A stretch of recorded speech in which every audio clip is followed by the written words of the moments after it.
Bonjour à tous, j'espère que vous êtes en forme.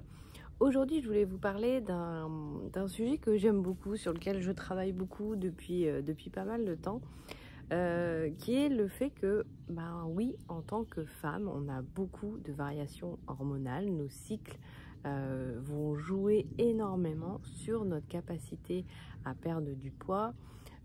Clairement, les variations chez nous, les femmes, elles peuvent aller facilement de 1 à 2 kilos en fonction des hormones. Et je voulais déjà commencer par là, par vous rassurer que ces variations de 1 à 2 kilos du jour au lendemain sont très, comment je vais dire ça, sont normales.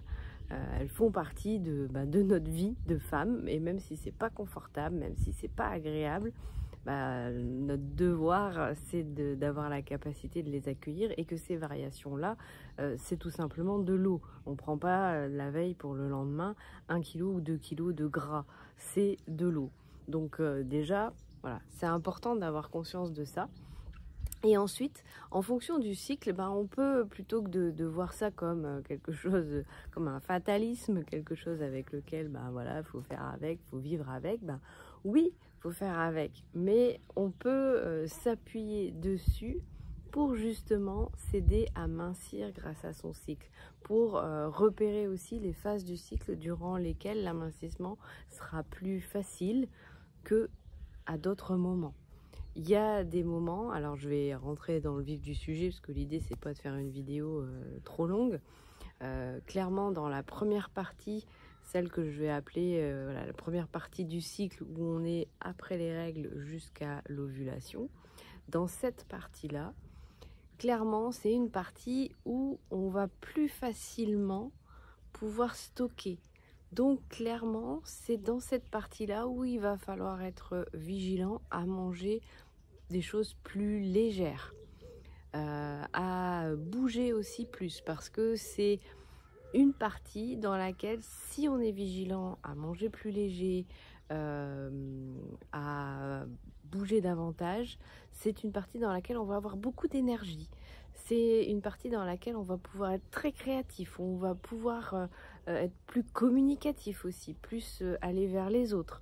Donc voilà, c'est important d'avoir conscience de ça, parce que même dans votre vie voilà, professionnelle, si notamment vous êtes entrepreneur, ça peut être intéressant de savoir que dans cette partie-là, c'est plus intéressant d'aller placer des choses où vous allez être en contact direct avec les gens, où vous allez voir du monde.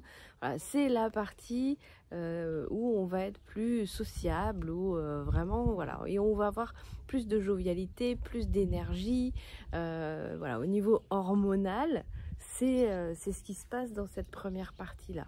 Et au niveau complément alimentaire, on va pouvoir aussi cibler, sachant que dans cette partie-là, notre corps est beaucoup plus capable d'utiliser les sucres que dans la deuxième partie. Alors attention, quand on est dans une quête de perte de poids, on le sait, les glucides, c'est le levier, c'est ce qui va permettre de perdre du poids. Donc même si dans cette partie-là, on les métabolise mieux, ça ne veut pas dire qu'on peut tout faire et manger n'importe quoi. Mais voilà, c'est la partie dans laquelle le corps va utiliser davantage et plus facilement les glucides comme carburant que les graisses. D'où aussi l'importance de manger léger, de privilégier dans cette partie-là les viandes maigres, les poissons blancs, voilà, tout ce qui est protéines animales, mais plus maigre dans cette partie-là du cycle. Ensuite, alors la période de l'ovulation, j'ai envie de dire, là, ce jour-là, faites ce que vous voulez. S'il y a un jour où vous pouvez faire un écart, c'est celui-là. Alors, bien sûr, encore une fois, ça dépend de votre objectif, ça dépend de ce que vous voulez.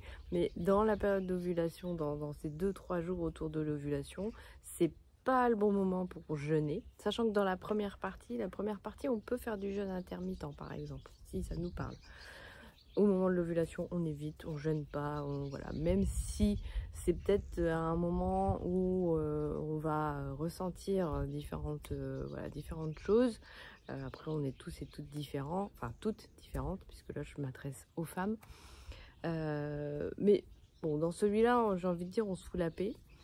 Et après l'ovulation jusqu'aux règles, là on rentre dans une période où pour le coup, les sucres, on ne va pas bien les vivre du tout. Donc si vous voulez éviter d'avoir mal au sein, d'avoir des mastoses, d'avoir mal au ventre, d'avoir un syndrome prémenstruel désagréable, clairement, l'idée c'est de se tenir le plus loin possible du sucre. Et ça, je vous renvoie vers notamment la vidéo des 2 carences où je parle beaucoup des protéines, parce que en l'occurrence, durant cette phase du cycle, c'est là où c'est vraiment important d'augmenter sa quantité de protéines.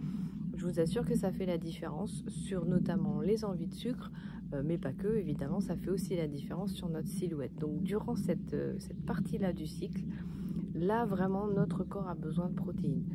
Sachez qu'il y a des coachs sportifs qui entraînent leurs athlètes femmes en fonction du cycle, et qui vraiment les coachent aussi en termes de nourriture en fonction du cycle, tellement c'est important, tellement ça a un impact. Et en l'occurrence, durant cette partie, on augmente vraiment la dose de protéines, quitte à en prendre donc en complément. Vous savez, les compléments que je conseille, parce que sinon c'est un petit peu compliqué d'en avoir suffisamment dans notre assiette. Donc durant cette phase-là, des protéines et vraiment vigilance sur les sucres, et du bon gras. C'est là où vous allez pouvoir manger des poissons gras, de la viande grasse, et où je vous invite à vous complémenter aussi en oméga 3. Durant cette phase-là, c'est vraiment là-dessus qui va être intéressant de jouer, sachant que durant cette phase-là, c'est là où le corps brûle le plus de calories au repos.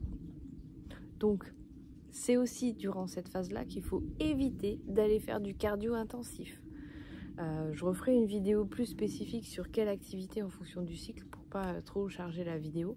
Mais dans tous les cas, sachez que dans cette partie-là du cycle, là, le corps est prédisposé à brûler au repos. C'est pas beau ça? Donc, ça veut dire que c'est des mécanismes à avoir, c'est une observation aussi à avoir, parce que au final, si on écoute son corps, en général, il nous dit ce dont il a envie en fonction de notre cycle.